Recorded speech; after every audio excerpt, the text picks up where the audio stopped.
Bismillahirrahmanirrahim, la lode spetta ad Allah, Signore dei mondi, la pace e la benedizione siano sul profeta Muhammad sallallahu alaihi wasallam e su tutti i profeti e messaggeri che lo hanno preceduto. Cari fratelli e sorelle, assalamu alaikum wa rahmatullahi wa barakatuh. Giovani Guide vi dà il benvenuti a questa nuova puntata e quarta puntata della fede islamica. Settimana scorsa, grazie ad Allah subhanahu wa ta'ala, abbiamo introdotto la nostra puntata con un importantissimo hadith, un hadith che abbiamo detto che i sapienti lo considerano la madre della sunnah, ovvero che tutte le leggi islamiche ritornano a questo hadith e, come dicono i sapienti, è uno dei hadith più importanti dell'Islam ed è la base dell'Islam. E abbiamo visto che questo hadith è il hadith da cui estrapoleremo in cosa deve credere un musulmano. Riportiamo il hadith e poi continuiamo inshallah con la spiegazione che abbiamo iniziato settimana scorsa. Abbiamo detto che il hadith è stato riportato dal Bukhari e da Muslim e io inshallah vi riporterò ciò che ha riportato Muslim. Ha detto Umar ibn al-Khattab radiyallahu anhu: quando un giorno eravamo seduti con il profeta Muhammad sallallahu alaihi wasallam, a un certo punto è arrivato un uomo vestito di bianco con dei capelli nero intenso. È entrato e non aveva, segni di viaggio, non traspariva su di lui segni di viaggio e nessuno dei sahaba lo conosceva. È entrato, si è seduto davanti al profeta Muhammad sallallahu alaihi wasallam e ha attaccato le sue ginocchia con le ginocchia del profeta Muhammad sallallahu alaihi wasallam e ha posto le palme delle sue mani sopra le cosce del profeta Muhammad sallallahu alaihi wasallam e gli disse: "O Muhammad, che cos'è l'Islam?" Disse il profeta Muhammad sallallahu alaihi wasallam: "L'Islam è testimoniare che non c'è Dio all'infuori di Allah e che Muhammad sallallahu alaihi wasallam è il suo messaggero, fare la salat, fare la zakat, l'elemosina, fare il digiuno di Ramadan e andare almeno una volta al pellegrinaggio a Mecca se se ne ha la possibilità." Gli disse quest'uomo: "Tu dici la verità." Omar dice: "Ci sorprendiamo." È lui che gli fa la domanda e poi gli conferma pure la risposta. Poi quest'uomo disse al profeta Muhammad sallallahu alaihi wasallam: "Che cos'è l'iman? Che cos'è la fede?" Disse al profeta Muhammad sallallahu alaihi wasallam: "Che tu creda in Allah, nei suoi angeli, nei suoi libri, nei suoi profeti, nel giorno del giudizio e nel decreto divino." Gli disse quest'uomo: "Tu dici la verità." Che cos'è l'ihsan? Disse il profeta Muhammad sallallahu alaihi wasallam: "Al-ihsan, ovvero l'eccellenza, è che tu adori Allah come se tu lo vedessi, perché anche se tu non lo vedi, Allah ti vede." Gli disse: "Dimmi quando è l'ora." Disse il profeta Muhammad sallallahu alaihi wasallam: "Colui che è interrogato non ne sa più di colui che interroga." Gli disse quest'uomo: "Allora dammi dei segni premonitori dell'ora." Disse il profeta Muhammad sallallahu alaihi wasallam: "Quando la schiava partorirà la sua padrona e quando vedrai i pastori scalzi che faranno a gara per le costruzioni più alti." E poi quest'uomo si alzò e se ne andò. Disse a Umar: è rimasto nel dubbio chi fosse quest'uomo qua, finché il profeta Muhammad sallallahu alaihi wasallam gli disse: "Oh Umar, sai chi è quell'uomo che mi faceva queste domande?" Gli disse Umar: "Allahu a'lam, non lo so, tu lo sai?" Disse il profeta Muhammad sallallahu alaihi wasallam: "È Jibril, l'arcangelo Gabriele è venuto qua per insegnarvi la vostra religione." Questo hadith, cari fratelli e sorelle, abbiamo detto che è la madre della sunnah, è la base della sunnah, perché alla fine del hadith il profeta Muhammad sallallahu alaihi wasallam ha detto: "È venuto Jibril per insegnarci la religione." Questo hadith contiene tutto ciò che deve sapere un musulmano e una musulmana della sua religione. E grazie ad Allah subhanahu wa ta'ala, settimana scorsa abbiamo risposto alla prima domanda: che cos'è l'Islam? E abbiamo visto in cosa consiste essere musulmano, e che non vuol dire solo credere in Allah e pregare e digiunare, ma abbiamo visto altri aspetti dell'essere musulmano. Oggi passiamo alla seconda domanda ed è il nostro argomento, è quello che ci importa, perché la nostra domanda nella puntata è: in cosa deve credere un musulmano?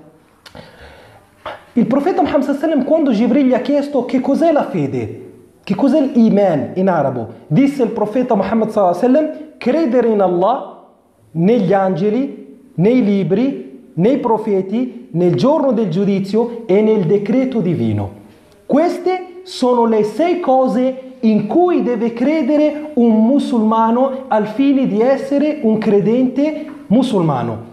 Questi li chiamano i sapienti i pilastri della fede. Occhio a non confondervi con i pilastri dell'Islam, perché ci sono due tipi di pilastri. Abbiamo i pilastri dell'Islam, Arkanul Islam, e abbiamo i pilastri della fede che sono Arkanul Iman. Perché a volte io quando faccio la domanda ai miei allievi gli dico quali sono i pilastri della fede islamica, dicono pregare di giorno. No, questi sono i pilastri dell'Islam. Quindi i pilastri dell'Islam sono i 5 che abbiamo visto: testimoniare che non c'è Dio fuori di Allah, che Muhammad sallallahu alaihi wasallam è il suo messaggero, pregare, digiunare, fare la zakah e andare al pellegrinaggio. Questi sono pilastri dell'Islam. Invece la fede sono i pilastri della fede, che sono questi 6 che ha detto il profeta Muhammad sallallahu alaihi wasallam. Cosa vuol dire pilastro? Abbiamo detto che i sapienti dicono che la nostra religione è come una costruzione, è come una casa. È come la vostra casa. La fede islamica è come la vostra casa. La vostra casa su cosa si pone? Si pone su dei pilastri, che sono quelli che sostengono la vostra costruzione, la vostra casa. Perché se tu, caro fratello e sorella, togli i pilastri da casa tua, sicuramente casa tua cadrà a pezzi, perché non verrà sostenuta da niente. E quindi per la fede, affinché tu sia fedele, affinché la tua fede sia valida, devi credere in queste 6 cose, che sono le cose che sostengono la tua fede. Credere in Allah, credere negli angeli, credere nei libri, credere nei profeti, credere nel giorno del giudizio e credere nel decreto divino sia nel bene che nel male. Poi inshallah le nostre puntate saranno tutte dedicate a questi 6 pilastri al fine di capire ogni pilastro in cosa consiste. Però oggi vorrei un attimo, cari fratelli e sorelle, farvi un'introduzione sulla fede. Perché questi che vi ho detto adesso sono i pilastri della fede, quello in cui devi credere. Però ci sono alcune cose che un musulmano e una musulmana deve conoscere prima di intraprendere la descrizione di questi 6 pilastri. Innanzitutto, qual è la differenza tra Islam e Iman? Qual è la differenza tra l'Islam e la fede? La differenza, dicono i sapienti, che quando si uniscono queste due parole, quando le trovi insieme, quando le trovi in una frase insieme, l'Islam vuol dire le opere esterne e l'Iman, la fede, vuol dire le opere interne. Quindi se io in una parola, in un contesto, leggo sia l'Iman sia l'Islam, l'Islam viene considerato le opere esterne, preghiera, zakat, digiuno e così via, invece l'Iman viene considerato le opere interne, ovvero il credere, l'amare in Allah, l'odiare in Allah e così via. Se invece le leggiamo in un contesto in cui sono separati, quindi io trovo nel contesto solo la parola Iman, fede, o trovo solo la parola Islam, e quando le troviamo suddivise la parola contiene tutti e 2 i significati. Quindi se io leggo in una frase Islam, l'Islam contiene da sola, senza avere con sé la parola Iman, l'Islam vuol dire sia le opere interne che le opere esterne. E se trovo la parola Iman da sola, senza la parola Islam, vuol dire sia le opere interne che le opere esterne. Ok? Questa è la differenza tra l'Islam e l'Iman, la fede. Però dobbiamo innanzitutto sapere che cos'è l'Iman, che cos'è la fede. E io vorrei che i miei fratelli e sorelle scrivessero adesso, perché queste parole sono veramente la base della fede islamica. Io adesso vi insegno, ragazzi, delle condizioni della fede. Vi parlo di pilastri, vi parlo di informazioni importantissime, vi parlo di cose che capirete che hanno portato molti musulmani a essere sviati dalla retta via. Oggi vi parlerò di alcune cose che hanno posto i sapienti di Ahlus Sunnah, della gente che seguono la Sunnah, perché noi, se vogliamo credere e se vogliamo essere musulmani al 100%, dobbiamo credere in ciò che ha creduto il profeta Muhammad sallallahu alaihi wasallam. La fede, secondo i sapienti di Ahlus Sunnah, che seguono la Sunnah del profeta Muhammad sallallahu alaihi wasallam, consiste nel pronunciarla con la lingua e crederci con il cuore e tradurre questo credo in opere. Questa è una cosa molto importante, fratelli e sorelle. La fede consiste nel pronunciarla con la lingua e nel crederci con il cuore e nel mettere in pratica questo credo. Cosa vuol dire questo? Innanzitutto, la fede consiste nel pronunciarla con la lingua. Sarebbe la testimonianza, ovvero dire effettivamente con la propria lingua che non c'è Dio all'infuori di Allah e che Muhammad sallallahu alaihi wasallam è il suo messaggero. E Allah subhanahu wa ta'ala nel Corano e il profeta Muhammad sallallahu alaihi wasallam nella Sunna ci hanno insegnato l'importanza del dire queste parole qua. Allah subhanahu wa ta'ala nel Corano ha detto قولوا آمنا بالله وما أنزل إلينا وما أنزل على إبراهيم. Ha detto Allah nel Corano, dite con cosa? Con le vostre lingue, crediamo in Allah e in ciò che ha fatto scendere Allah, in ciò che ha fatto scendere su Ibrahim e su tutti gli altri profeti. La ayah nel Corano, dite. E ha detto Allah subhanahu wa ta'ala al suo profeta, Qul huwa Allahu ahad. Di che Allah è unico, dillo con la tua lingua. Quindi il dirlo con la lingua. E il profeta Muhammad sallallahu alaihi wasallam, quando è entrato da suo zio nel momento che stava per morire, suo zio Abu Talib, il fratello del padre del profeta Muhammad sallallahu alaihi wasallam, Abdullah, poi lo vedremo in dettaglio nella sira, quando è entrato da suo zio Abu Talib, stava per morire. E il profeta Muhammad, e lui era politeista, non era ancora musulmano, gli ha detto: zio, di con la lingua, di la ilaha illallah, affinché io possa testimoniare per te nel giorno del giudizio davanti ad Allah subhanahu wa ta'ala con questa parola. Invece vicino a lui c'era suo fratello Abu Jahl, Abu Lahab, che gli diceva: no, non dire quella parola lì, ma cerca di morire nella religione dei tuoi nonni, finché Abu Talib ha detto: muoio nella religione dei miei nonni e dei miei discendenti. Ed è morto politeista e il profeta Muhammad sallallahu alaihi wasallam è uscito triste da questo evento. Quindi il profeta Muhammad sallallahu alaihi wasallam ha detto a Abu Talib: di con la lingua. Quindi la fede consiste nel dire con la lingua: io dico che credo in Allah e credo negli angeli, credo nei libri, credo nel decreto divino, credo nel giorno del giudizio, credo in quello che ha fatto scendere Allah subhanahu wa ta'ala. Lo dico con la mia lingua. Poi secondo, crederci con il cuore. Perché fratelli e sorelle, chi dice con la lingua una cosa ma non ci crede con il cuore, questo è ipocrita.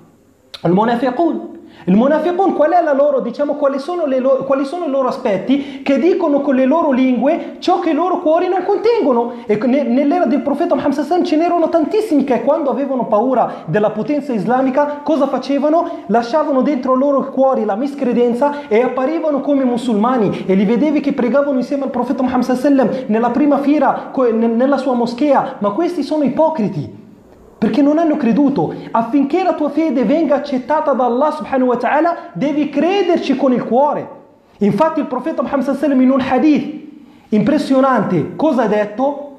Ha detto: il musulmano deve testimoniare che non c'è Dio all'infuori di Allah credendoci con il cuore, e Allah subhanahu wa ta'ala lo proteggerà dall'inferno. Avete sentito la condizione? Il musulmano deve credere o deve dire che non c'è Dio all'infuori di Allah e crederci con il cuore. Vuol dire che ciò che io dico con la mia lingua ci deve credere il cuore. Il cuore deve essere convinto effettivamente che Allah è unico. Non aver dubbi. Non dire: sì, c'è Allah, però forse Allah ha un figlio. O forse Allah subhanahu wa ta'ala ha un altro che lo aiuta nel gestire l'universo. O dire: sì, Allah secondo me potrebbe essere un Dio. Potrebbe non esiste nella fede islamica. Il potrebbe, no, questo non è fede, questo è il dubbio. Potrebbe esserci probabilità, invece no, questa non è fede. Vuol dire che se io dico che non c'è Dio all'infuori di Allah con la mia lingua, ci devo credere al 100% con il mio cuore. Dirlo con la lingua, crederci con il cuore e trasformare questa testimonianza che ho detto con la mia lingua e il mio cuore ha creduto, trasformarla in opere. E questa è una cosa molto importante, perché ci sono alcuni gruppi musulmani sviati che dicono che le opere non fanno parte della fede. No. Qual è il loro dalil? Dicono che il profeta Muhammad sallallahu alaihi wasallam ha detto: chi dice la ilaha illallah entra in paradiso. Questo è un hadith, dicono i sapienti, am. Hadith am vuol dire un hadith generale, però c'è un altro hadith che specifica, che rende questo generale deve ritornare allo specifico. Questa è una questione del hadith, una questione che riguarda i sapienti, che dicono che il hadith generale deve ritornare per forza, è incatenato al hadith specifico. Qual è il hadith specifico? Il hadith specifico è ciò che ha detto il profeta Muhammad sallallahu alaihi wasallam, che ha detto: Allah nel giorno del giudizio non guarda le vostre sembianze e non guarda le vostre ricchezze, ma guarda i vostri cuori. Si è fermato qua? No, e le vostre azioni. Qua. Allah nel giorno del giudizio, questo è un hadith specifico, quello generale. Chi dice la ilaha illallah entra in paradiso, sì, generale. Però in questo hadith il profeta Muhammad ha specificato cosa intendeva con quella parola lì. Quindi quel hadith generale ritorna a questo specifico, che il profeta Muhammad ha detto che Allah non guarda le nostre sembianze e non guarda le nostre ricchezze nel giorno del giudizio, ma guarda i nostri cuori, sì, ma non basta, e le nostre opere. Vuol dire che se tu, fratello o sorella, nel cuore c'hai la parola la ilaha illallah, credi nei pilastri dell'Islam, credi nei pilastri della fede, ma non metti in pratica ciò che ti ha detto e ciò che comporta questa fede, tu non sei un credente e non sei fedele. E questo è una questione che ha detto anche Shafi'i rahimahullah, che ha riportato il consenso dei sahaba e dei tabi'in. Il Shafi'i rahimahullah ha portato il consenso dei sahaba e dei loro successori, che le azioni fanno parte della fede. Questa è la fede, queste sono le azioni, sono una cosa così, non possono essere separati tra di loro, devono andare insieme. E per quello che nel Corano Allah subhanahu wa ta'ala, per farci capire questa verità, cosa ha detto? Wal asr. Noi leggiamo il Corano, ma a volte non stiamo attenti alle parole di Allah subhanahu wa ta'ala. Ah, se la umma ritornasse al Corano, ah, se la umma ritornasse alle parole del profeta Muhammad sallallahu alaihi wasallam, ah, se la umma ritornasse al tafsir dei sahaba alle parole di Allah, perché sono loro che conoscono ciò che voleva il profeta Muhammad sallallahu alaihi wasallam da noi e ciò che voleva Allah da noi. Wal asr, per il tempo. Innal insana lafi khusr, tutte le persone, tutti gli esseri umani saranno perdenti, tranne illa alladhina amanu, tranne coloro che avranno creduto. Si è fermato Allah qua? No. Se si fosse fermato Allah subhanahu wa ta'ala a questa ayah, vuol dire che bastava credere. Invece Allah non si è fermato qua. Cosa ha detto? Illa alladhina amanu wa amilu salihat, tranne coloro che avranno creduto e avranno operato il bene. Quindi c'è un qualcosa tra di loro, tra la fede e le opere buone. Perché chi crede ma non fa del bene, vuol dire che la sua fede è incompleta e non gli servirà a niente nel giorno del giudizio. E queste ayat di alladhina amanu wa amilu salihati, ad esempio la ayah che ha detto Allah subhanahu wa ta'ala: wa tilka al-jannatu allati urithumuha bima kuntum ta'malun. E questo il paradiso che avete ereditato in base a quello in cui avete creduto? No. In base a quello in cui avete? No. In base a quello che avete operato. وَتِلْكَ الْجَنَّةُ الَّتِي أُورِثْتُمُوهَا بِمَا كُنْتُمْ تَعْمَلُونَ. Questo è il paradiso che avete ereditato, che vi siete meritati, che vi siete aggiudicati grazie alle vostre opere, non grazie a quello in cui avete creduto. Non basta il credere, fratelli e sorelle. Sorella, non basta che tu dici la ilaha illallah e poi non metti il velo. Fratello, non basta che dici la ilaha illallah e poi ti fumi le sigarette. Sorella, non basta che tu dici la ilaha illallah e poi ti comporti male con i tuoi genitori. Fratello, non basta che tu dici la ilaha illallah poi non preghi. E questa è una prova per coloro e per i sapienti che hanno detto che chi non prega è miscredente. Perché? Perché dicono che le azioni fanno parte della fede. Le azioni fanno parte della fede. Quindi se tu dici che io credo che non c'è Dio fuori di Allah, devi pregare e devi digiunare, e la sorella deve mettere il velo, e il fratello non deve bere gli alcolici, e il fratello e la sorella non devono mangiare il maiale. Queste sono le condizioni. Non basta dire noi non siamo la umma di che parla, perché ormai, subhanallah, si pensa che la fede, l'iman e l'Islam siano diventate solo delle parole. Basta che io dico che sono musulmano, alhamdulillah, andrò in paradiso. No, fratello e sorella, se fosse così, i sahaba sarebbero stati anche loro così, avrebbero detto crediamo in Allah, nel profeta e basta. Perché fare? Perché operare? Perché devono fare Qiyam al-Layl? Perché digiunare il giorno? Perché pregare la notte? Perché invocare Allah? Perché tutte queste cose qua? Ma hanno capito che la fede è dirla con la lingua, crederci col cuore e mettere in pratica. In pratica. Quindi abbiamo detto dirla con la lingua, crederci con il cuore e trasformare questo detto e questo credo in azioni che dimostrano all'esterno effettivamente io in cosa credo dentro. Il fratello che lo vedi fuori con la barba, che appena lo vedono dicono questo è musulmano. Sì, devono saperlo, perché il musulmano non è uguale agli altri. La sorella musulmana deve essere particolare rispetto agli altri. Se tu sei uguale agli altri vuol dire che c'è qualcosa che non va, fratello o sorella. Il profeta Muhammad sallallahu alaihi wasallam era solito fare il contrario o cose diverse da ciò che facevano gli altri. Era particolare. Il fratello, se lo vedono in classe e vedono sopra la sua fronte un simbolo che dimostra il suo sujud, i simboli che vedete qua nelle teste dei fratelli o anche a volte nelle teste delle sorelle che mostrano Etheru Sujud. Allah nel Corano ha citato questo simbolo qua perché davanti ad Allah subhanahu wa ta'ala io mi chiedo, Allah subhanahu wa ta'ala, tu che hai bruciato la tua fronte nel metterla a terra per Allah subhanahu wa ta'ala, secondo te, fratello o sorella, come potrà Allah subhanahu wa ta'ala bruciare nell'inferno una fronte che sei prosternata a Lui? Non la brucerà Allah subhanahu wa ta'ala. Come Allah subhanahu wa ta'ala brucerà degli occhi che hanno pianto per Lui? Come Allah subhanahu wa ta'ala brucerà una lingua che ha ricordato il suo nome e che ha letto il Corano? Come Allah subhanahu wa ta'ala brucerà delle orecchie che hanno sentito le parole di Allah subhanahu wa ta'ala? Come? No. Non lo farà Allah subhanahu wa ta'ala, non lo farà, ma basta che facciamo, basta che quando ci vedono fuori devono dire questo è musulmano, lo devono dire, tu devi sembrare musulmano con la tua barba, con la tua tunica, la sorella col suo velo, la sorella che ha un elevato iman con il suo niqab e così via. Tu sei diversa sorella e tu sei diverso fratello dagli altri, tu non devi essere uguale agli altri, tu devi essere una cosa particolare, una cosa straordinaria rispetto agli altri.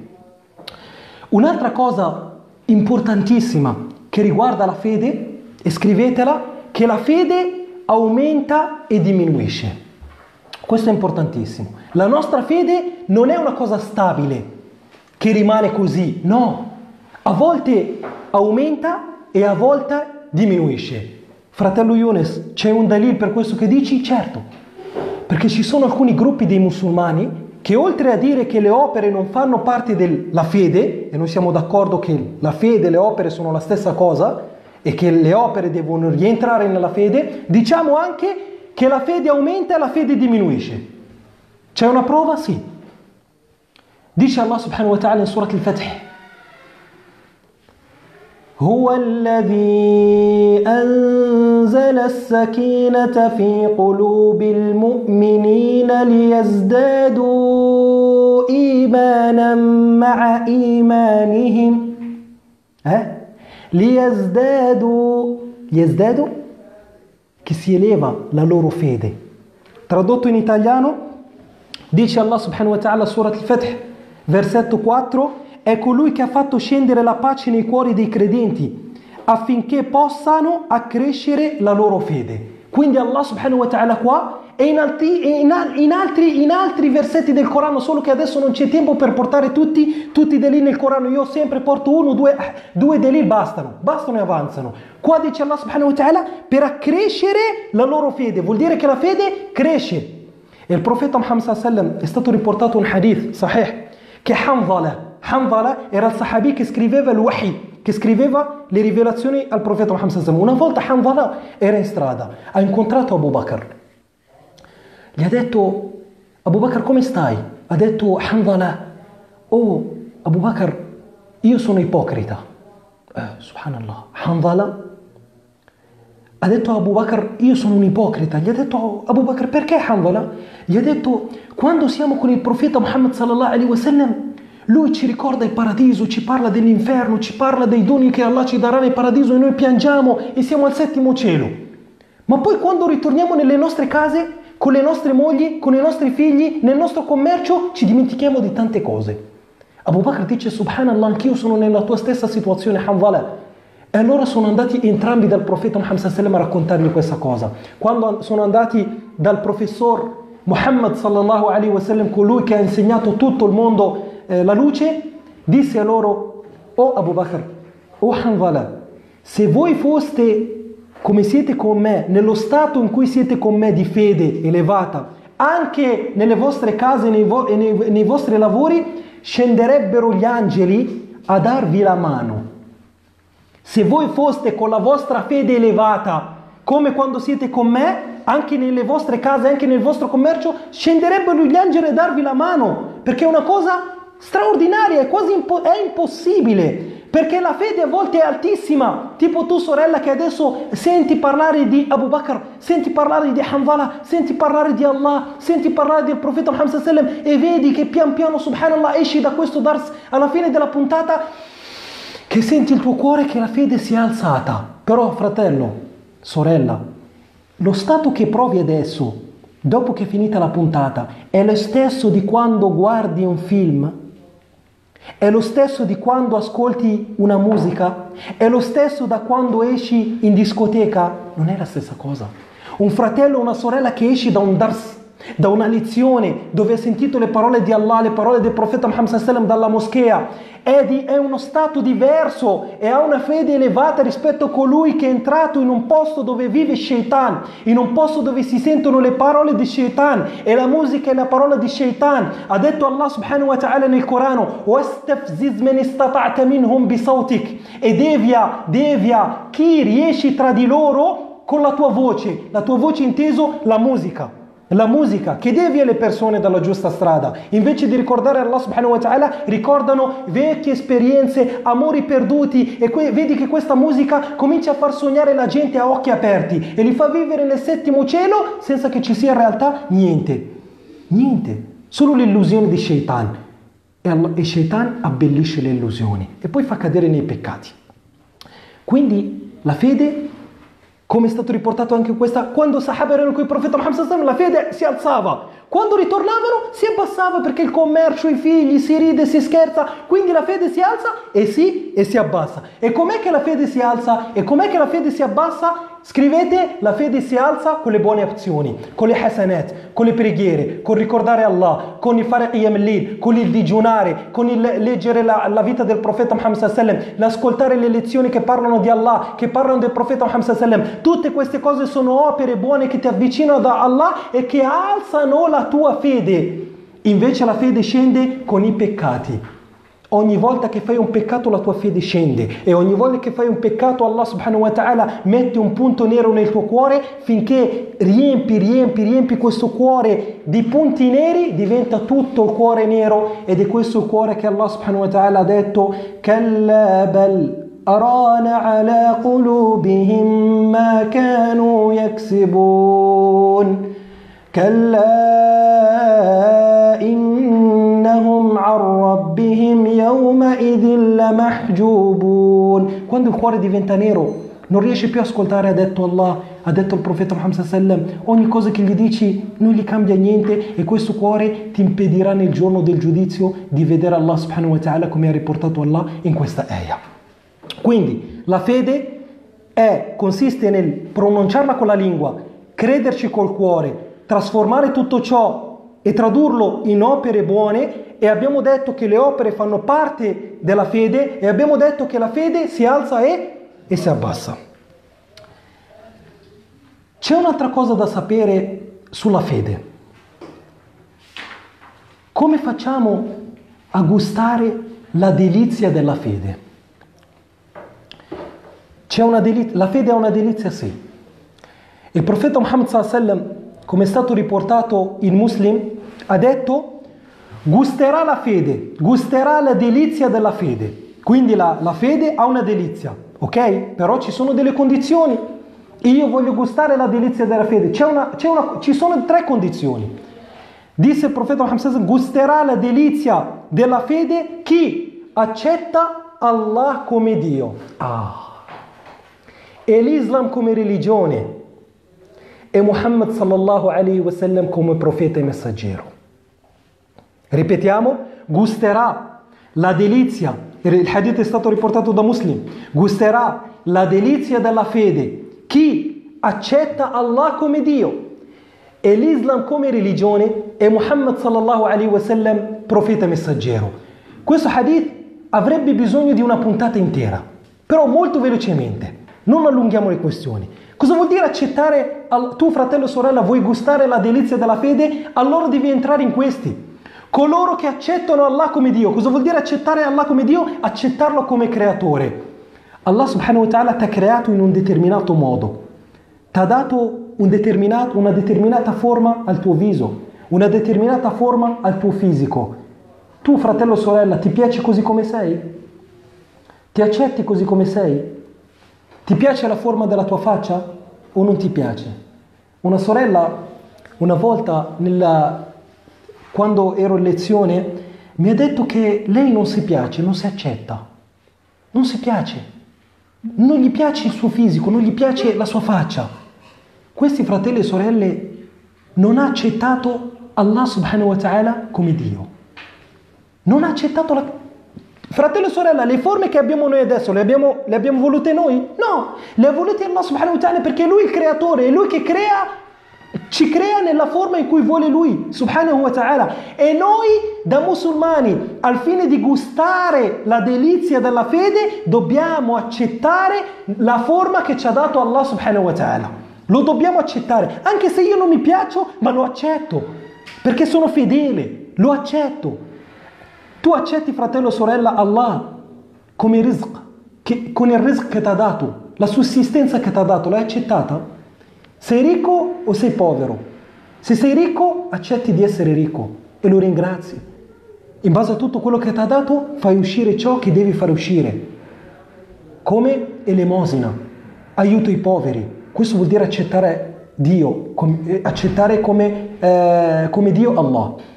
Tu, fratello, sorella, forse sei povera, forse sei povero, forse non hai da pagare una bolletta. Una sorella mi ha contattato settimana scorsa, non ha poverina per pagare una bolletta dell'Ene. Subhanallah, ci sono casi. E io lo dico ai fratelli e sorelle che a volte quando la mamma prepara la cena non vogliono mangiare ciò che hanno davanti. E io non voglio la pasta, e io non voglio la bistecca, ma sempre il risotto, ma sempre quello. Dobbiamo dire alhamdulillah. Che l'Islam ci ha insegnato a dire all'inizio del mangiare Bismillah, nel nome di Allah, perché tutto quel dono che c'hai sul tavolo è grazie ad Allah che ce l'hai sul tavolo. E ci sono bambini e molte foto che ci mandano di persone in Africa che non trovano da bere e che li vedi seduti ai pozzi ad aspettare che cada una goccia d'acqua dal cielo. Dobbiamo dire alhamdulillah per tutti i doni che ci ha dato Allah subhanahu wa ta'ala e mai lamentarci di quello che abbiamo, mai. La sorella non ha per pagare una bolletta, non ha forse per comprare i vestiti ai suoi figli, non ha forse da mangiare in casa, subhanallah, e noi ci lamentiamo perché non accettiamo Dio come creatore. Quello che ho mangio. Il profeta Muhammad sallallahu alaihi wasallam, quando gli veniva a tavola qualcosa che non gli piaceva, non diceva no, non lo mangiava, lo lasciava lì, oppure diceva Bismillah e mangiava. Il profeta Muhammad sallallahu alaihi wasallam, quando è entrato da Aisha radiallahu anha un mattino, gli ha detto Aisha, c'è qualcosa da mangiare? Gli ha detto no. Aisha, la casa del profeta Muhammad sallallahu alaihi wasallam, gli ha detto Aisha non c'è niente da mangiare. Ha detto mamma mia, ma perché? Ma io sono un profeta, ma sempre in questa casa non c'è. No, non ha detto, ha detto khair. Allora oggi digiuno. Subhanallah. Guardate lui come vedeva la vita. Non si è mai lamentato, sapete perché? Perché lui ha gustato la delizia della fede, sallallahu alaihi wasallam. A differenza nostra, se sei povero o povera sorella, devi accettarlo. E devi nonostante ciò ringraziare Allah subhanahu wa ta'ala. C'era un personaggio, subhanallah, seduto sulla sedia a rotelle, immobilizzato, che non riesce a muoversi. E lo vedono e lo sentono dire Alhamdulillah. Riusciva a muovere solo la sua lingua e continua a dire Alhamdulillah. La gente vicino a lui gli hanno detto subhanallah fratello, ma da cosa dici Alhamdulillah? Non riesci a alzarti, non riesci a muoverti, non riesci ad andare dove vuoi, sei sulle sedie a rotelle, sei immobilizzato. Perché dici Alhamdulillah? Ha detto Alhamdulillah che mi ha dato un cuore che lo ringrazia e una lingua che lo ricorda e un corpo che resiste alle sue prove. Allah. Un cuore che lo ringrazia, una lingua che lo ricorda e un cuore che resiste alle sue prove. Questo è l'accettare Allah come Dio. E poi l'accettare l'Islam come religione. La sorella senti dire, quando parli dell'Islam, ma perché non possiamo fidanzarci? Ma perché non possiamo bere gli alcolici? Ma perché non possiamo andare in discoteca? Ma perché non possiamo, perché dobbiamo mettere il velo? Ma perché? Questo non ha accettato l'Islam come religione. La sorella che fa queste domande, il fratello che fa queste domande, non hanno accettato l'Islam come religione e non hanno capito il valore di questa religione. Allah subhanahu wa ta'ala ha detto: وَالَّذِينَ كَفَرُوا يَتَمَتَّعُونَ وَيَأْكُلُونَ كَمَا تَأْكُلُ الْأَنْعَامُ وَالنَّارُ مَثْوًى لَهُمْ. Coloro che sono miscredenti mangiano e si divertono, svagano, ma il loro fine sarà l'inferno. Fratello e sorella, che significato ha e che valore ha una vita di 60, 70, 80, 100 anni, ma alla fine destinazione l'inferno, per l'eternità? 60 anni di vita, 30 anni di vita, che se poi li vai a analizzare togliendo i giorni che hai dormito e togliendo i momenti in cui sei stato malato, cosa rimane? 10 anni, 20 anni di vita rimangono, 25 anni. Ti rimane il 25% della tua vita. Questo paragonato all'eternità, all'inferno a bruciare. Invece Allah subhanahu wa ta'ala ci ha creati musulmani e dovremmo ringraziarlo per questo grandissimo dono. E pochi conoscono il dono dell'Islam, perché fratello e sorella, tu sei nato che dici la ilaha illallah, però non abbiamo dato il valore alla nostra religione. Noi che siamo nati musulmani non diamo valore alla nostra religione, a differenza dei nostri fratelli e sorelle che ritornano all'Islam, i fratelli e sorelle che hanno vissuto nel buio della miscredenza, nel buio del politeismo, nel buio del credere nel credere nelle statue, nel credere nei P. Coloro che hanno vissuto questo buio, subhanallah, quando rientrano nell'Islam, vedi che mettono in pratica al 100% l'Islam. Una volta un fratello ha detto che ha visto un fratello che è appena entrato nell'Islam. Appena entrato nell'Islam. Quando è entrato nell'Islam lo vedevi sempre che era in moschea. Sempre in moschea. E questo fratello racconta che quando lo vedeva sempre che si sedeva e dava il Corano a qualcuno che era vicino a lui, gli diceva: puoi leggermi il Corano? Era americano, non sapeva leggere l'arabo. Sempre quando vedeva qualcuno diceva: fratello, puoi leggere il Corano? E rimaneva lì, e quando cominciava a leggere il fratello, lui lo vedevi con le lacrime agli occhi che piangeva. Nella preghiera, wallahi alladhi la ilaha illa hu, ve lo giuro fratelli, che io ho visto un fratello che quando io pregavo Tarawih, quando pregavamo in una moschea Tarawih, io lo sentivo lui, italiano, non capisce l'arabo, non sa l'imam cosa sta recitando, ma wallahi alladhi la ilaha illa hu, appena diceva Allahu Akbar l'imam e cominciava a leggere, scoppiava a piangere. Questi hanno gustato la delizia della fede. Noi abbiamo gustato la delizia della fede. Il fratello americano, dopo il terzo giorno che è diventato musulmano, ha detto che si è alzato a pregare l'Asr. Nella prima raka'a ha fatto il sujud, poi l'imam si è alzato, tutti si sono alzati tranne lui. Il fratello vicino a lui ha detto: forse tra un po' si alza, forse si è dimenticato, non si è alzato. Hanno fatto la seconda raka'a, non si è alzato. La terza raka'a non si è alzato. La quarta raka'a non si è alzato. Finché hanno finito la preghiera, sono venuti a dirgli: fratello, è caduto ed è morto. È morto prosternato da Allah subhanahu wa ta'ala. Terzo giorno che è diventato musulmano. Terzo giorno. Incontrerà Allah subhanahu wa ta'ala morto nel sujud. Il profeta Muhammad sallallahu alaihi wasallam ha detto: il momento in cui il servo è più vicino ad Allah è nel momento in cui è nel sujud. Allahu Akbar. Persone che hanno gustato la delizia della fede perché hanno accettato l'Islam come religione e accettare il profeta Muhammad sallallahu alaihi wasallam come profeta e messaggero. Fratello, sorella, abbiamo accettato effettivamente il profeta come messaggero? Quando sentiamo che ci sono alcuni che postano delle informazioni false sul profeta Muhammad sallallahu alaihi wasallam, che dicono cose false sulle religioni, effettivamente il nostro cuore brucia nel voler difendere questa religione, nel voler difendere la religione del profeta Muhammad sallallahu alaihi wasallam. Sappi, fratello e sorella, che il profeta Muhammad sallallahu alaihi wasallam per 10 anni ha lottato affinché arrivasse a te questo oro prezioso, questo dono prezioso che è l'Islam. Ma tu, fratello, e tu, sorella, cosa hai fatto per questa religione? Cosa hai fatto affinché la bandiera dell'Islam, la bandiera di la ilaha illallah sia la più alta di tutti? Cosa abbiamo fatto? È questo, e solo così facendo gusteremo, che cosa? Gusteremo la delizia della fede. Quarta cosa, che la fede ha una dolcezza. Oltre a una delizia, ha anche una dolcezza. Disse il profeta Muhammad sallallahu alaihi wasallam, come è stato riportato dal Bukhari e Muslim, chi avrà queste 3 cose gusterà la dolcezza della fede. 3 cose: che ami Allah e il profeta Muhammad sallallahu alaihi wasallam più di ogni cosa, che ama il suo fratello musulmano in Allah e che detesti di ritornare nella miscredenza dopo che l'ha guidato Allah. Anche questo hadith avrebbe bisogno di una puntata intera. Chi avrà queste 3 cose gusterà la dolcezza, perché la fede ha una dolcezza. Wallahi alladhi la ilaha illa hu, che la fede ha una dolcezza che si gusta non con la lingua, si gusta col cuore. Tra questi, la prima cosa, che ami Allah e il profeta Muhammad sallallahu alaihi wasallam più di ogni cosa. Ma noi effettivamente amiamo Allah? Effettivamente amiamo il profeta Muhammad sallallahu alaihi wasallam più di ogni cosa? Noi sempre nelle nostre decisioni, fratello e sorella, mettiamo davanti Allah e il profeta o mettiamo davanti la nostra opinione? Quando vogliamo scegliere ad esempio il lavoro, tanti fratelli mi chiamano: ma posso fare questo determinato lavoro? Posso lavorare da cameriere? Posso servire l'alcol? Posso servire il maiale?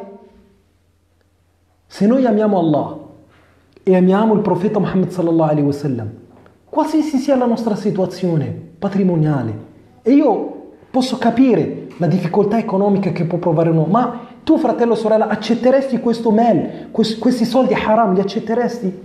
Se tu ami Allah e il profeta Muhammad non li accetteresti. I Sahaba avevano paura a mangiare qualcosa di haram perché sapevano che sarebbe stato un bruciore per loro nel giorno del giudizio. Come lo possiamo accettare noi? Effettivamente, fratello o sorella, per dimostrare, per avere, diciamo, un termometro che può misurare il nostro amare Allah, amare il profeta Muhammad sallallahu alaihi wasallam, quando c'è l'adhan del Fajr, Allahu Akbar, ci alziamo dal nostro letto? Effettivamente ci alziamo.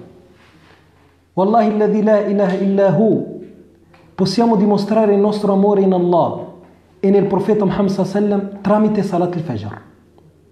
Effettivamente ci alziamo. Io parlo di me stesso, fratelli, io non sto parlando solo di io parlo di me stesso in primis parlo di me stesso. Effettivamente abbiamo amato Allah e abbiamo amato il profeta Muhammad sallallahu alaihi wasallam più di ogni cosa, più dei nostri genitori, più delle nostre madri, più dei nostri padri, più del miglior giocatore al mondo di calcio, più della squadra che io amo. Effettivamente così? O siamo ancora ipocriti, fratelli e sorelle? La seconda cosa, che tu ami il tuo fratello musulmano in Allah. Non dobbiamo volerci bene noi musulmani per una questione di interessi. Io voglio bene il fratello Mustafa perché tra me e lui c'è un interesse economico, o c'è un interesse sociale, o c'è un interesse che mi deve far diventare sindaco così. No. Noi nell'Islam ci vogliamo bene, ci amiamo in Allah e per Allah. E l'uomo che è stato riportato che il profeta Muhammad sallallahu alaihi wasallam ha detto che c'è stato un uomo che andrà a visitare il suo fratello, Allah subhanahu wa ta'ala gli ha mandato un angelo, gli ha detto questo angelo a questo uomo qua: dove stai andando? Ha detto: vado a visitare un fratello. Gli ha detto: perché lo vuoi visitare? Hai un interesse da lui? Vuoi prendere dei soldi? Hai bisogno di qualcosa da lui? Ha detto: no, lo voglio visitare perché lo amo in Allah. Questo angelo gli ha detto: io sono un messaggero di Allah, mi ha mandato Allah per dirti che come tu hai amato questo uomo in Allah, Allah ti ama. Allahu Akbar. Perché ami il tuo fratello, Allah ti amerà. E nel giorno del giudizio, ha detto il profeta Muhammad sallallahu alaihi wasallam, ci saranno 7 persone che Allah li farà entrare sotto la sua ombra nel giorno in cui non ci sarà un'altra ombra tranne l'ombra di Allah, tra cui 2 uomini che si sono amati in Allah, che si sono voluti bene in Allah, che si sono uniti per Allah e che si sono separati per Allah. Non per soldi, non perché questo fratello mi deve trovare lavoro, non perché... No. Innamal mu'minuna ikhwa. I credenti che hanno fede sono fratelli. Se invece togli la fede, questa amicizia non sarà più per Allah. È per quello che alcune sorelle, quando subhanallah prendono la decisione di mettere il velo, scoprono le vere amiche. Quando metti il velo, sorella, nella tua compagnia vedrai che ci sono alcuni che non ti vorranno più parlare, che ci sono alcune che staranno lontane da te. Queste ragazze non ti hanno amata per Allah, ma ti hanno voluta solo per alcuni interessi. Quindi meglio perdere che tenerli. La terza cosa è detestare di tornare nella miscredenza dopo che ci ha guidato Allah subhanahu wa ta'ala. Tu col tuo cuore devi odiare a ritornare a pregare qualcosa oltre Allah subhanahu wa ta'ala. Lo dovresti detestare, non ci dovresti neanche pensare, e devi sempre ringraziare Allah subhanahu wa ta'ala che ti ha guidato in questa via, ovvero nella via di La ilaha illallah Muhammad Rasulullah. Quindi la nostra fede ha una delizia, ha una dolcezza. È per quello che i Sahaba, vediamo che subhanallah, una volta il profeta Muhammad sallallahu alaihi wasallam si è alzato, ha detto: chi ha digiunato oggi? Abu Bakr, io. Chi ha dato l'elemosina oggi? Abu Bakr, io. Chi ha visitato un malato? Abu Bakr, io. Chi ha seguito un funerale? Abu Bakr, io. Disse il profeta Muhammad sallallahu alaihi wasallam: chi unisce queste 4 azioni entrerà in paradiso. Abu Bakr ha gustato la delizia della fede. Abu Bakr ha gustato la delizia della fede. Abu Bakr, subhanallah, scusatemi se allungo questa puntata, ma è molto importante. Lo vedeva Omar dopo Salat al-Fajr uscire, sempre. Omar un giorno ha detto: ma dove va Abu Bakr tutti i giorni? Allora lo ha seguito un giorno e da lontano ha visto Omar Abu Bakr che entrava in una casa e dopo un po' di tempo usciva e andava, ritornava. Omar, quando ha visto Abu Bakr uscire, è entrato dentro in questa casa qua. Ha visto che sopra la sedia c'era una donna vecchia e cieca. Gli ha detto: Assalamu alaikum. Alaikum salam.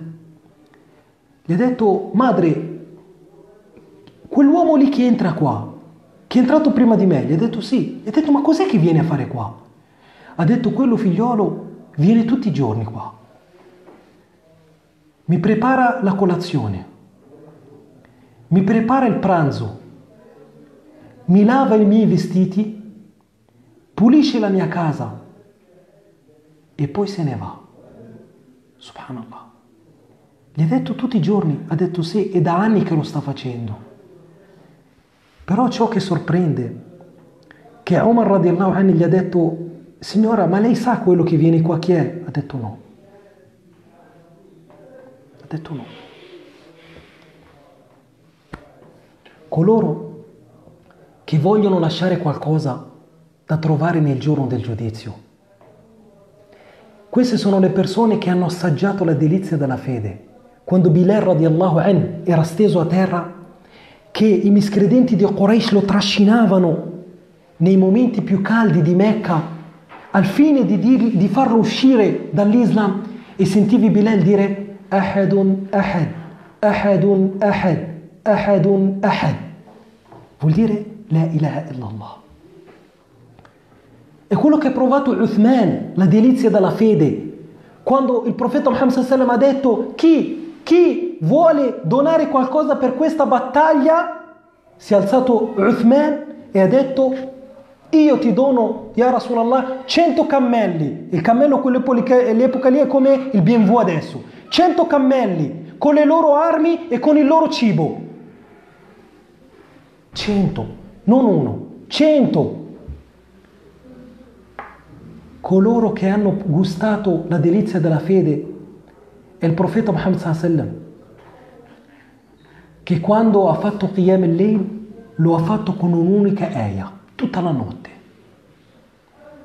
In tu'adhibhum fa innahum ibaduk wa in taghfir lahum fa innaka antal azizul hakim.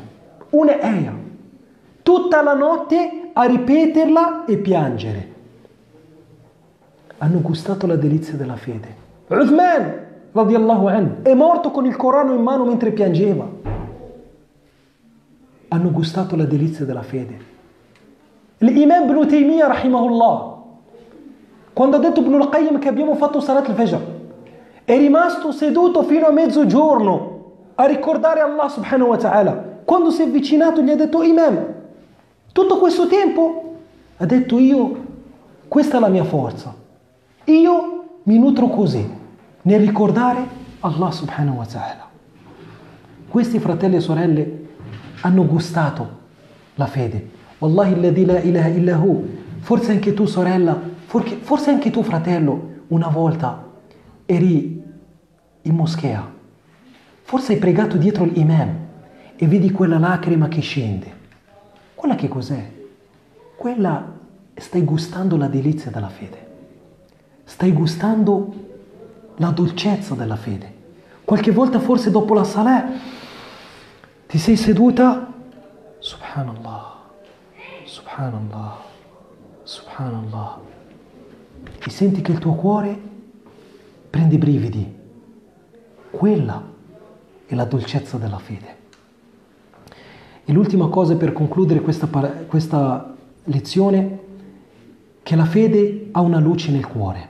Disse il profeta Muhammad sallallahu alaihi wasallam che nel cuore c'è una luce come la luce della luna. State attenti a questo esempio. La luce della luna, quando c'è una nuvola, copre la luce della luna. Quando c'è una nuvola davanti alla luna, impedisce questa nuvola alla luce della luna di arrivare sulla terra. Dice il profeta Muhammad, così la nostra fede, ovvero il nostro cuore, ha una nuvola che impedisce che la luce si accende, la luce della fede si accende nel cuore. Che cos'è? La nuvola dei peccati. Se si toglie questa nuvola, si accende la luce della fede nel cuore. Questa è la fede, cari fratelli e sorelle. Questo è ciò in cui consiste la fede ed è il credo e sono le condizioni in cui credono la gente di Ahlus Sunnah e il Jama'a. Domenica prossima, nella nostra quinta puntata della fede islamica, parleremo del primo pilastro della fede islamica, che è il credere in Allah subhanahu wa ta'ala. E parleremo subito delle prove che dimostrano l'esistenza di un Dio. Barakallahu fikum. Vi aspettiamo numerosi inshallah da venerdì prossimo. Non dimenticatevi di condividere il video con tutte le persone che conoscete. Jazakumullahu khairan. Wassalamu alaikum wa rahmatullahi wa barakatuh.